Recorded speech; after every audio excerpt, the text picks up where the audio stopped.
दधातु ओम प्रकटतवः मरुतः कृष्णमातरः शुभं जलातं तिरते पूर्णमयः कनैरामरमः सूरचक्रधूर्देवः अवसः वरुण्यं तरं तमेरुपुण्यामदेवाः कवरं भजेविनाशभुजजत्राः चन्द्रमामसौजाग्रचक्षु सूर्योनावताः श्रोतानवायुस्तप्राणस्तमुखा गगनरजायता दीपदीपमुदमा करमसाक्षिणमो ज्वालामालिके नमो नमः।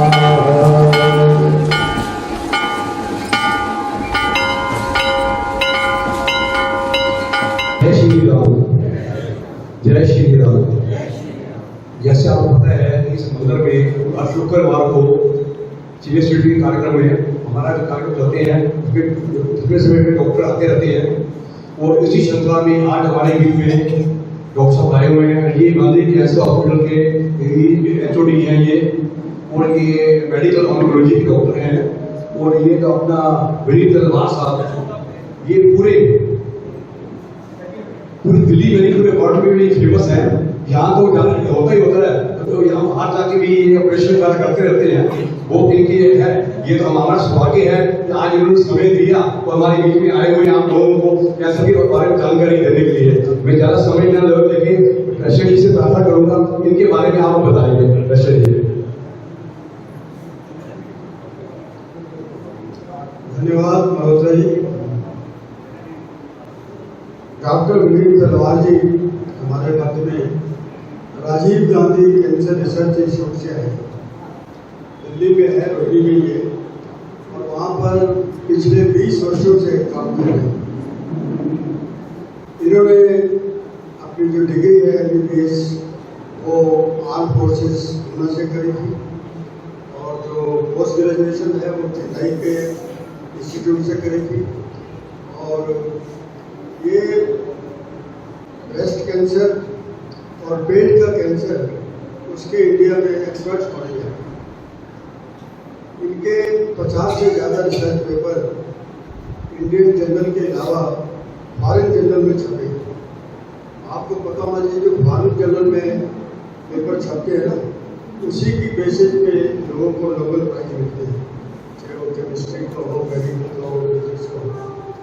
तो हमारा हमें बहुत गर्व है कि हमारे वैज्ञानिक, हमारे डॉक्टर विदेशों में भी अपने रिसर्च पेपर पब्लिश होते हैं, और उन्हीं के आधार पर ये जो दवाइयाँ हैं ऑपरेशन में नहीं करते। आपको दिल्ली स्टेट मेडिकल एसोसिएशन की तरफ से चिकित्सा रत्न का अवार्ड भी मिल चुका है। आपको बताते हुए मुझे बड़ी प्रसन्नता हो रही है कि ये जो अमेरिका की, इंग्लैंड की और भारत की जितनी कैंसर की सोसाइटी है उसके भी आप फेलो हैं। आपके समझने के लिए इतना है कि इनको विश्व स्तर पर रिकॉग्निशन दी गई है, और मैं उनका हार्दिक स्वागत करता हूँ। और डिग्रियाँ इस तरह से होती है, FRCS है, और इनका जो एक्सपीरियंस है वो ब्रेस्ट कैंसर, गैस्ट्रो का और पेट का। मैं उनसे निवेदन करूँगा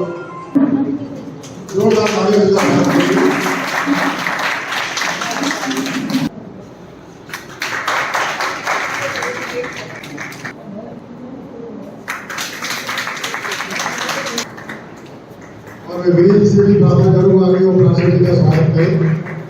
बहुत ज़्यादा जी और सारे गणमान्य व्यक्ति जो यहाँ पे उपस्थित हैं, जितना प्यार और आभार प्रकट करने के लिए मैं आप सबका शुक्रिया अदा करता हूँ। मैं तो पहले ही बोला था कि मुल्का जी का स्वभाव इतना अच्छा था कि पहली बारी में मिला, उन्होंने बोला कि हमें आप यहाँ के बताएं कैंसर के बारे में। तो मैं बेझिझक बोला के तो कैंसर ऐसा विषय है जिसके बारे में हमारी नॉलेज अभी तक पूरी नहीं है, और किसी भी चीज के बारे में नॉलेज अगर पूरी ना हो तो उसके प्रति थोड़ा सा खौफ रहता है।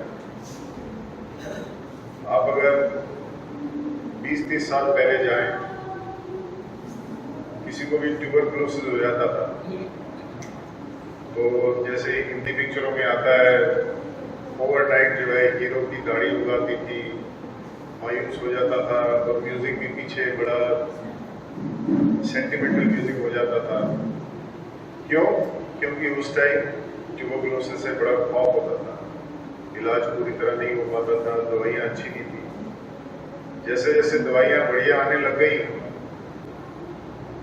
ट्यूबरकुलोसिस का इलाज होने लग गया, लोगों को खौफ हट गया। और आज की डेट में किसी को टीबी होता है तो बोलते हो दवाई लो और खत्म करो। 20 साल पहले किसी को टीबी होता था तो बोलते हो बेचारा। तो साइंस में जो परिवर्तन आ रहा है उससे कैंसर के बारे में नॉलेज बढ़ती जा रही है, बट अभी भी जो है कुछ ना कुछ लकूने हैं जो अभी पूरे नहीं हो पाए। उसमें से सबसे इम्पोर्टेंट जो है ये वाला है कि व्हाट इज कैंसर। अब मैं कहीं भी कोई मीटिंग में जाता हूँ या गैदरिंग में जाता हूँ, इवन शादी ब्याह में जाता हूँ, मुझे डॉक्टर साहब नमस्कार नमस्कार जी, आप कहाँ से आए जी? हम दिल्ली से आए। या कौन से विभाग में? कैंसर विभाग। इमीडिएटली प्रश्न आ जाता है कि डॉक्टर साहब कैंसर होता क्या? तो अब जो है मैं काफी समर्थ हो गया ये क्वेश्चन का आंसर करने में, बार बार सेम क्वेश्चन पूछने में। तो कैंसर जो है एक सेल्स होते हैं शरीर में जो अपने सेल्फ मतलब अपने से जो है वो विपरीत जाने लगते हैं, ये सेल्फ से नॉन सेल्फ हो जाते हैं। जो सेल एक विधि पूर्वक काम करते हैं वो बिल्कुल उसके विपरीत चले जाते हैं। और वो क्या चीज होती है जिससे वो विपरीत जाते हैं? कुछ चीजें हमें अब उनका आभास होने लग गया है, परंतु अभी भी जैसा मैं बता रहा हूँ अभी भी लकूने हैं। रुपए में 30-40 पैसे हम कारण जान चुके हैं, बट अभी भी 60% कारण हमें नहीं पता।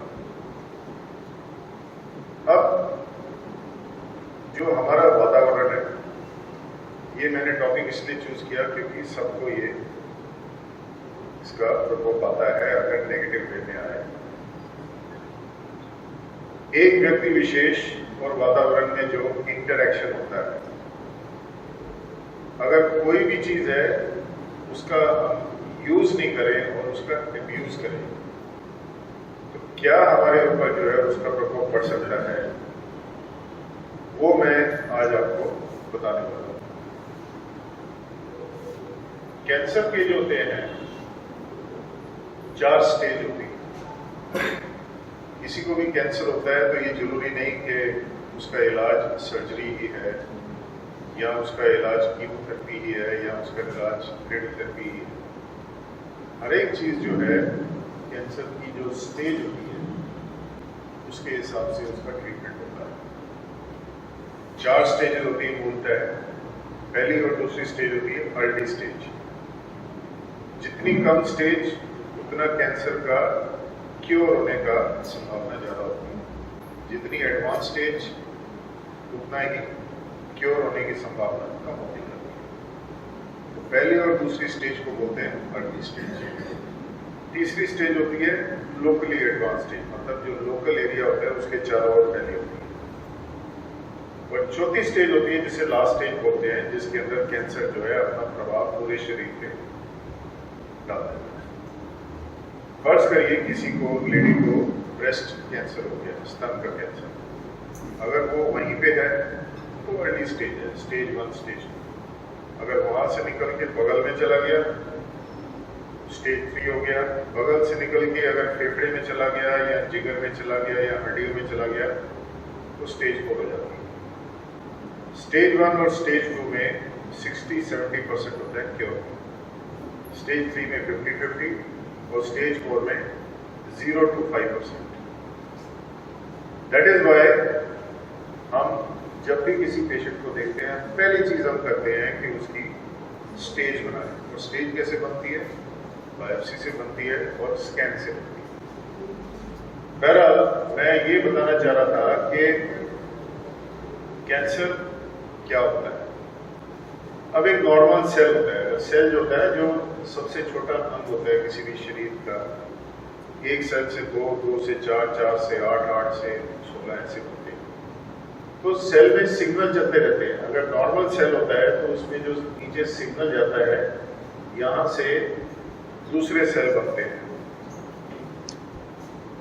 जब ये चीज एबनॉर्मल हो जाती है, मतलब बाहर से गलत सिग्नल जाता है, तो अंदर ये गलत सिग्नल जाके ये कैंसर का प्रकोप होता है। अब ये क्या चीज है जो बाहर से अंदर जाके सेल को प्रताड़ित करती है? कई चीजें हैं। इसमें सबसे इंपॉर्टेंट है स्मोकिंग। रुपए में 40% कैंसर में स्मोकिंग का सीधा हाथ है। तो स्मोकिंग क्या करती है? स्मोकिंग में होता है निकोटीन। निकोटीन जो है बाहर से कैंसर को इरिटेट करता रहता है। थोड़ी देर के लिए इरिटेट जो होता है शरीर बर्दाश्त करता है, बट कंटिन्यूस इरिटेशन होती रहती है, शरीर की बस हो जाती है। फॉर एग्जाम्पल टोबैको जो होता है, तंबाकू को अगर हम पेस्ट जो होता है पेस्ट करके अंदर लगाते हैं तो तंबाकू खाते हैं, या तंबाकू को लेके हम साइड में दबा देते हैं 1 महीना, 2 महीना, 3 महीना, क्योंकि ये इरिटेट होता है, इसमें चूना भी होता है, तंबाकू भी होता है, तो वो जो स्किन होती है अंदर से इरिटेट होती रहती है। जैसे तंबाकू फेंकते हैं तो वो अपने आप को हील करने लगती है, रीजनरेट करने लगती है। एबनॉर्मल सिचुएशन से नॉर्मल आ जाती है, फिर वो खाता है, उधर रखता है, फिर वो एबनॉर्मल हो जाती है, फिर थूकता है, फिर नॉर्मल हो जाती है। बट शरीर की भी अपनी लिमिट होती है। कंटिन्यूस यहाँ पे इरिटेशन होती रहती है, तो उससे एक टाइम आता है जैसे बोलते हैं ना, पानी नाक से ऊपर चला जाता है। उस टाइम पे इस एरिया में जो सेल्फ और नॉन सेल्फ होते हैं उसकी परिभाषा बिल्कुल बदल जाती है। तो वो जो इरिटेशन है वो जब होती है तो वो कैंसर को फॉर्म करती है। तो ये उदाहरण के तौर पे था कि टोबैको कैसे करता है। हिंदुस्तान में अगर बहुतायत से देखा जाए तो ब्रेस्ट कैंसर, सर्वाइकल कैंसर जो बच्चेदानी के मुंह का कैंसर होता है, ओरल कैविटी मुंह का कैंसर, फेफड़े का कैंसर और बड़ी आंत का कैंसर, ये सबसे ज्यादा कॉमन होते हैं। एक और चीज जो मैंने बताया, निकोटीन, एवरी डे डेली 2500 लोग जो है हिंदुस्तान में टोबैको की वजह से ग्रस्त हो जाते हैं। और ICMR ने यह बताया है कि 1300 जो है, अब ये 2500 जो है सारे कैंसर की वजह से नहीं होते, कोई एस्थमा से होता है, कोई जो है मुंह के अंदर परेशानी आ जाती है, नॉन कैंसर। बट 2500 में जो है 1300 जो है वो इसकी वजह से, कैंसर की वजह से होता है। ये तो आंकड़े होते हैं। और ये भी देखा गया है कि अगर रूरल एरिया में, गांव वगैरह में जाए तो 3 एडल्ट्स में से 1 जो है वो कैंसर यूज करता है, और शहरी इलाकों में जाए तो 5 में से 1 जो है टोबैको यूज करता है। टोबैको इन एनी फॉर्म, चाहे वो पेस्ट हो, चाहे वो कैनी हो, चाहे वो सिगरेट हो, चाहे पाइप हो, किसी भी तरह से। तो इसमें 3 तरह के होते हैं। एक होता है फर्स्ट हैंड स्मोक, एक सेकेंड हैंड और एक third hand. First hand smoke होता है जो पी रहा होता है सिगरेट, उसका डायरेक्ट अंदर प्रकोप हो रहा होता है फेफड़ों में। सेकेंड हैंड होता है कि उसके चारों ओर जो बच्चे बैठे होते हैं, उनकी वाइफ बैठी होती है, उनको भी सेम इफेक्ट आता है। अब ये तो हम सबको पता होता है, बट ये एक नई चीज पाई गई है जिसे बोलते हैं third hand smoke. Third hand smoke क्या होता है कि एक नॉन स्मोकर है, सपोज जैसे मैं स्मोक नहीं करता, मैं किसी कमरे में जाता हूँ जहाँ पे एक स्मोकर ने सिगरेट स्मोक की होती है, तो क्या होता है वो जो स्मोक के पार्टिकल्स हैं वो पर्दों के ऊपर जाके जमा हो जाते हैं, शीट्स पे हो जाते हैं। ये जैसे टेबल है, इसके ऊपर जो क्लॉथ लगा है उस पर जाके बैठ जाते हैं, या जो चादर लेनी होती है उसके ऊपर चले जाते हैं। तो आप जो हो, जो नॉन स्मोकर हो, वहां जाते हो, जब चादरें हिलाते हो या पर्दे हिलाते हो, जो पार्टिकल्स है उसको इनहेल करते हो, वो उतना ही खतरनाक होता है जितना smoking. So that is known as third hand smoke. तो इसका प्रकोप इतना है, चाहे आप स्मोकिंग करो, चाहे आप ना करो, किसी के आसपास बैठे हो, चाहे उस कमरे में जाओ जहाँ पे सारे जो क्लॉथ वगैरह होता है जिसके ऊपर वो पार्टिकल्स रेस्ट करते हैं, अगर उसको सूंघ लो, आपके अंदर भी वही सेम प्रॉब्लम हो सकती है। Alcohol is another thing. अब आप बोलोगे कि बाहर विदेश में तो लोग इतनी अल्कोहल पीते हैं, उनको कुछ होता नहीं, बट वो अल्कोहल ऐसे पीते हैं जैसे एक पैक लिया, पूरे घर में घूमना, पूरे पार्टी में घूमते रहना, बस वो एक पैक को लेके घूमते रहते हैं। और वो पीते शौकिया तो 2 हफ्ते में, 3 हफ्ते में एक पैक। हम क्या करते हैं, बोतल खुली, जब तक पूरी डाउन नहीं गई तब तक उठना नहीं है। सो that is the difference. Alcohol अगर छोटी मात्रा में लें, अगर महीने में एक पैक ले लें, वो शरीर को मदद करता है, बट अगर आप पूरी बोतल पी जाओ तो फिर क्या होगा, फिर ये होता है मुंह का कैंसर, थ्रोट का कैंसर, गले का कैंसर, लिवर का कैंसर, ब्रेस्ट का कैंसर। कुछ वायरसेस होते हैं, वायरल इन्फेक्शन बोलते हैं। अब आपने देखा होगा पीलिया जो होता है, हेपेटाइटिस बी और हेपेटाइटिस सी, उससे जो है बात वही होती है, अगर क्रॉनिक इरिटेशन है तो वो जाके लिवर में कैंसर कर देते हैं। बच्चेदानी का मुंह का कैंसर होता है सर्वाइकल कैंसर। अब ये बिल्कुल कन्फर्म हो गया है कि एक वायरस होता है ह्यूमन पैपिलोमा वायरस, अगर वो जाके वहाँ पे बैठा रहे 10 साल, 15 साल, 20 साल और कंटिन्यूसली उस एरिया को इरिटेट करता रहे तो सर्वाइकल कैंसर भी हो सकता है। जो अपना एड्स वायरस है, HIV, उसमें होता है एप्स्टीन बार वायरस, अगर वो नाक के आसपास जाके बैठ गया तो नेज़ोफेरेंजियल यहाँ का कैंसर हो सकता है। अल्ट्रावायलेट रेज, आयोनाइजिंग रेडिएशन, किसी को भी जो है डायग्नोस्टिक एक्सरेज अगर वहाँ काम करने का पूरी तरह प्रोटेक्शन ना ले, शील्ड ना पहने, तो हो सकता है कि स्किन का कैंसर उस पेशेंट का, उस व्यक्ति में हो सकता है। हाई एक्सपोजर टू पेस्टिसाइड्स, अब ये बड़ा इंटरेस्टिंग टॉपिक है। लोग बोलते हैं कि हमने तो सारा ये फालतू खाना छोड़ दिया, ऑर्गेनिक खाते हैं। अब ऑर्गेनिक खाना जो है मिथ्या है।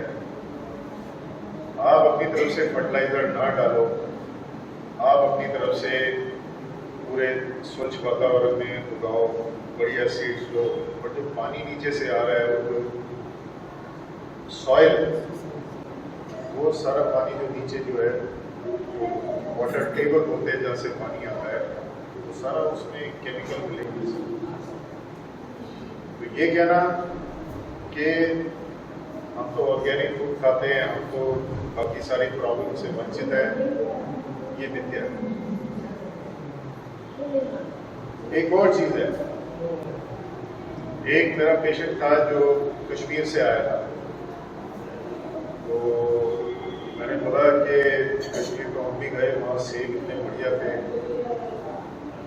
बोलता है डॉक्टर साहब जो सेब है उसके ऊपर जो पेस्टिसाइड छिड़कते हैं, अगर 1 किलो छिड़कना होता है तो 3 किलो छिड़कते हैं, 3 गुना।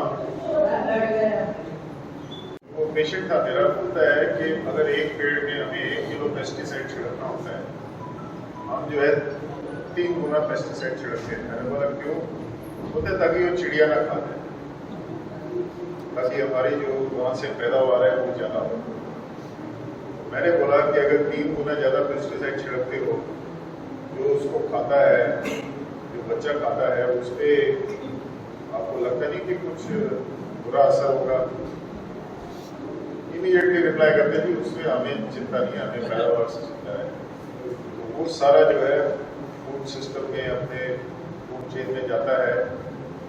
तो ट्रिपल डोज जो है जो जाती है तो नेचुरल है, जिसका बॉडी इम्यून सिस्टम थोड़ा वीक हो उसमें वो जम जाती है, जिसका बॉडी इम्यून सिस्टम अच्छा होता है वो शरीर से निकाल देता है। ओबेसिटी, मोटापा, it is also link to cancer. 13 तरह के कैंसर होते हैं, जिसमें विशेष करके जो है ओवेरियन कैंसर, बच्चेदानी का कैंसर, सर्वाइकल कैंसर, लिवर का कैंसर, ये सारे इससे लिंक है। अब ओबेसिटी क्यों? आजकल हमारा डेस्क जॉब हो गया है, चेयर पे ज़्यादा बैठे रहते हैं, कोई ज़्यादा चहलकदमी होती नहीं, होनी भी होती है तो टाइम नहीं होता। टाइम होता है तो फिर ये सोचते हैं कि क्या बाहर इधर उधर एक्सरसाइज करनी है, अपना घर में बैठे जरा करते पाओ। तो गाड़ी में पेट्रोल पूरा जा रहा है, गाड़ी का इंजन चल नहीं रहा, पेट्रोल की टॉपिंग हो रही है, ओवरफ्लो हो रहा है।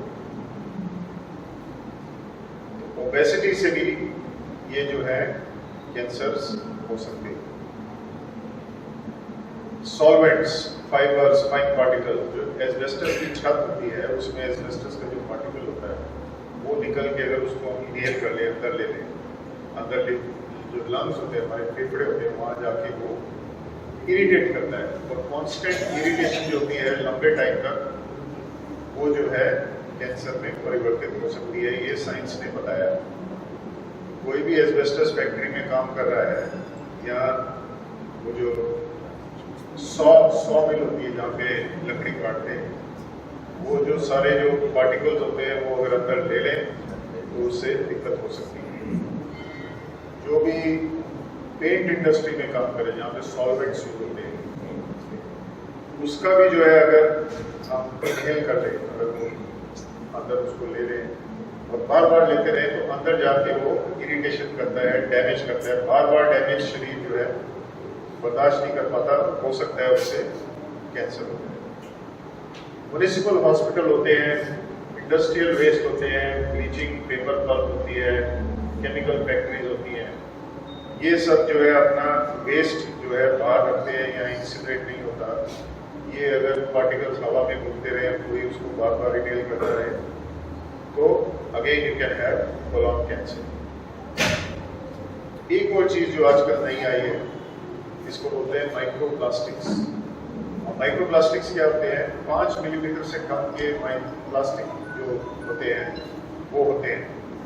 एक तो होते हैं कि जो फैक्ट्री से हवा में उड़ जाते हैं अनइंटेंशनल, दूसरे होते हैं जो प्लास्टिक जिसको हम तोड़ तोड़ के कुछ और चीज़ बनाते हैं, तो उसमें से जो 5 मिलीमीटर से कम जो रह जाते हैं, वो अगर एनवायरनमेंट में चले जाएं तो वो गड़बड़ करते हैं। तरह तरह के होते हैं, पॉलीथीलीन, पॉलीप्रोपिलीन, पेट जो बॉटल्स होती है हमारी, जिसमें थम्स अप वगैरह आती है, फेंटा लिखा आती है, 500 ml की बॉटल होती है, वो वाला प्लास्टिक।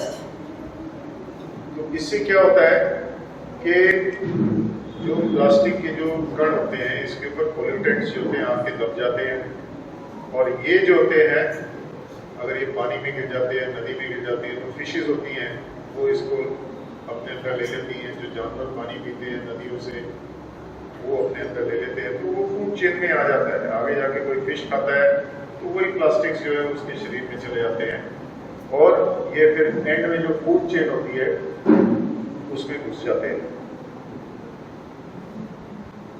ये तो आपने देखा ही होगा, ये फोटो जो है, ये कोई भी जो है यहाँ से दिल्ली से चंडीगढ़ जाए या अम्बाला जाए, तो बाईपास पे कितना बड़ा पहाड़ बना हुआ है।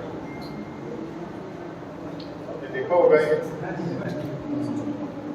अब इतना आजकल इसके ऊपर इतनी चर्चा क्यों हो रही है? चर्चा इसलिए हो रही है कि इसकी न्यूसेंस वैल्यू बहुत बढ़ गई। अब आप समझिए जैसे चाय की पत्ती होती है, उसके ऊपर आप पानी डालो, पानी होता है बिल्कुल कलरलेस, पत्ती के थ्रू जाता है, हो जाता है ब्राउन या ब्लैक। वैसे ही जब बारिश होती है तो ये चाय की पत्ती है, इसके थ्रू पानी जाता है नीचे, नीचे जाके अपना जो वाटर टेबल होता है, जहाँ से सब पानी बोरवेल्स होते हैं, जो भी पानी निकालते हैं, इसका सारा जो मल होता है उसके अंदर जाके वहाँ से सारे लोग पानी पीते। वही बात आ गई जो मैं बोला था ना, ऑर्गेनिक फूड, ऑर्गेनिक वेजिटेबल, पानी आपका वहीं से आ रहा है। और इसके आसपास 5 किलोमीटर एरिया में जो ये दुर्गंध फैलती है, आपने देखा होगा ब्यूटी पार्लर्स में एरोमा थेरेपी होती है। एरोमा थेरेपी क्या होती है कि जो फ्लावर्स होते हैं उनकी जो सुगंध होती है बड़ी पौष्टिक होती है, शरीर को इन्विगोरेट करती है। ये नेगेटिव एरोमा थेरेपी है। जो भी ये सूंघता है वो डाउन नहीं होता है, वो ऊपर नहीं होता। इसको बोलते हैं कांस्टेंट इरिटेशन। शरीर में ये इरिटेट करता रहे लगातार, जो भी आसपास जो 1-2 किलोमीटर के है, चाहे वो हवा ले, चाहे वो नीचे से पानी पिए, जिनका अपना अंदरूनी सिस्टम जो होता है, जिसे बोलते हैं आंतरिक शक्ति, वो डाउन होती है, सिस्टम ढह जाता है और कैंसर का कारण बन सकता है। और इसमें जो प्लास्टिक्स होते हैं, 450 साल लगते हैं एक प्लास्टिक बैग को खत्म होने। अब आप समझ लो कि कितना इसका प्रकोप है।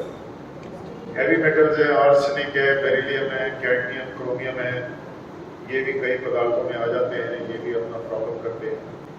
ऑटोमोबाइल एग्जॉस्ट, एयर पोल्यूशन, एक तो हमने अपना गाड़ी से पोल्यूशन निकाला, दूसरा ऊपर से पराली। अब आप देखना क्या हो जाएगा पोल्यूशन इंडेक्स। ऑस्ट्रेलिया जाओ, आप यूरोप जाओ, पोल्यूशन इंडेक्स होता है AQI, एयर क्वालिटी इंडेक्स। अगर 100 से ऊपर हो जाता है तो वहां तो हाई हवा बन जाती है। और यहाँ पे अगर 400 से नीचे होता है तो जनता खुश होती है, चलो जी अब अच्छा हो गया। और एक टाइम तो लास्ट ईयर ये था कि 999 से ऊपर चला गया था, उन्होंने बोला कि अब तो उसका माप तो ली। और जो अमेरिकन एम्बेसी है दिल्ली में, उन्होंने अपना पूरा शटरिंग कर दी और जगह जगह एयर फिल्टर लगा दिए कि भैया ये तो मर जाएंगे। तो हम ही है हिंदुस्तानी जो वो बोलते हैं लकड़ अदम, पत्थर अदम सब। तो ये जो डीजल एग्जॉस्ट है, पेट्रोल एग्जॉस्ट कम होता है, डीजल एग्जॉस्ट क्योंकि उसके पार्टिकल थोड़े बड़े होते हैं, वही सेम जब फेफड़े में जाते हैं गड़बड़ करते हैं। और ये आपने देखा होगा न्यूज़पेपर में आया, daily chokes on severe air, पिछले साल जो था बार बार न्यूज़पेपर में आ रहा था। एंड ये डॉक्टर्स ने बोला कि बच्चे जो होते हैं जिनके ऑर्गन बन रहे होते हैं, जिनके ऑर्गन शिथिल होते हैं, अभी पूरी तरह उसमें विकसित नहीं हुए होते हैं, वो इतना जो है पोल्यूशन और इतना डैमेज जो है बर्दाश्त नहीं करता। अब रही बात तो जैसे बोलते हैं सोने पे सुहागा, मोबाइल फोन। मोबाइल फोन की इंडस्ट्री जो है ताबड़तोड़ बढ़ी है, एक्सपोनेंशियल। और आज की डेट में देखा गया है 3.8 मिलियन पी फॉर मोबाइल, इतने लोग हैं जो मोबाइल फोन यूज कर रहे हैं। और ये 3.8 मिलियन क्या है, पूरे पृथ्वी में जितने निवासी है उसका आधा। 50% of whole of the earth is using mobile phones. And जो मोबाइल फोन यूज करते हैं उसका इम्पैक्ट भी जबरदस्त होता है। तो हम बोलते हैं कि हमें क्या चिंता, ठीक है दुनिया के आधे यूज कर रहे हैं, तो हमें क्या प्रॉब्लम आती है यहाँ पे, क्योंकि पूरी दुनिया की आधी पॉपुलेशन इंडिया और चाइना में है। इसका मतलब 1/4 जो पूरे वर्ल्ड में यूज कर रहे हैं मोबाइल फोन वो इंडिया में। क्यों? क्योंकि जैसे ही आप मोबाइल फोन यूज करते हो तो उसके शरीर के चारों ओर एक इलेक्ट्रोमैग्नेटिक फील्ड बन जाता है, शरीर के जो सेल्स होते हैं उसकी तरफ ओरिएंट हो जाते हैं। जैसे ही मोबाइल बंद होता है तो वापस अपनी रेस्टिंग पोजीशन में आ जाते हैं। तो आप बात करो कैसे होंगे, फिर वापस आ जाएंगे। तो इसमें शरीर को एनर्जी चाहिए होती है ओरिएंटेशन करने की। बार बार ये होती रहे over a long period of time तो इट कैन कॉज इरिटेशन। और ये मेजर होता है SAR वैल्यू से। SAR वैल्यू जो है आप अब जाके चेक करिएगा अपने हर एक मोबाइल में, अगर ये वैल्यू 2 से कम है तो ठीक है, अगर ये 2 से ज़्यादा है तो इसका मतलब बहुत बड़ी गड़बड़ है। उस फोन को आप छोड़ दो, दूसरा फोन ले लो। ये देखा गया है कि अगर आप 10 साल से ज़्यादा फोन का प्रयोग करो, थोड़ा सा चांस कैंसर का हो सकता है। ये 100% नहीं है, but there can be a reasoning. और जो भी क्यूमुलेटिव 2000 घंटे से ज़्यादा फोन यूज़ कर चुका है उसमें भी कैंसर का चांस हो सकता है, क्योंकि एक ही तरफ आप यूज़ करते हो तो बार बार जो है ये सेल्स जो है उसकी तरफ एनर्जाइज होते हैं। तो आई थिंक हम सब ने तो ये यूज़ कर ही लिया होगा 2000 घंटे या 10 साल, तो सारे राम भरोसे चलते हैं। There can be an evidence of this, और 400% brain cancer among teens using smartphones. अब आपने देखा होगा यंग लड़कियां बस फोन उठाया और घंटों के घंटे गप्पों पे गप्पे। उसको उतना यूज करें जितना उसको जरूरत है, अच्छा टूल है। फिर यही बात आ जाती है कि आप कोई भी चीज़ यूज करो उसको एब्यूज नहीं करो। हम क्या करते हैं? एब्यूज करते हैं। कैसे रिड्यूस कर सकते हैं रिस्क? स्मोकिंग कर रहे हैं, स्मोकिंग बंद करिए, पौष्टिक आहार खाइए, डेली जो है दिनचर्या ऐसी होनी चाहिए जिसमें आप चलिए फिरे, जितना खाए उतना उसको बंद करने की कोशिश करें। अल्कोहल रेस्ट्रिक्ट कर दें या जीरो कर दें तो बेस्ट है।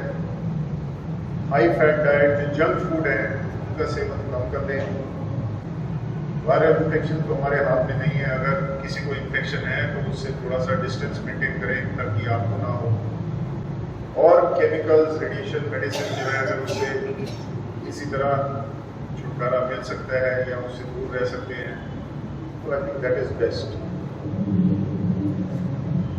अब ये लास्ट चीज़ है, ये एक और नया चीज़ है। एक तो मैंने बुलाया मोबाइल फोन सोने